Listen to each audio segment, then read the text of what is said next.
When receiving the goods, there is a tester, power cord, grounding cable, red discharge cable, and black discharge cable.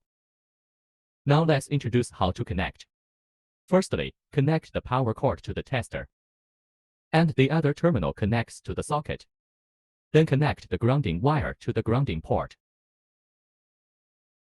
Next, connect red cable to the positive pole of tester and tighten it to right.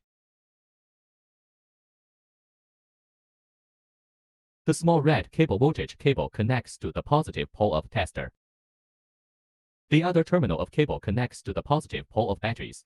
Then connect the black cable to the negative pole of tester and tighten it to right.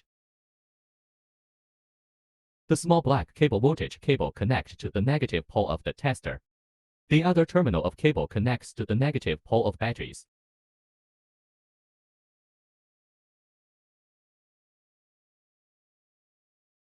Click the test interface and click Discharge Test to enter into the template setting interface. Then modify the template we need and set the maximum discharge current shall higher than the actual discharge current. That is a protection threshold.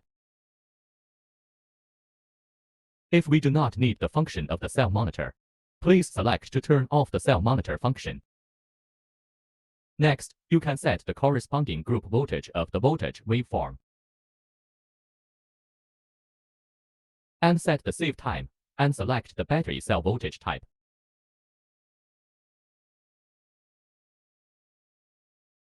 Then set battery capacity and click back.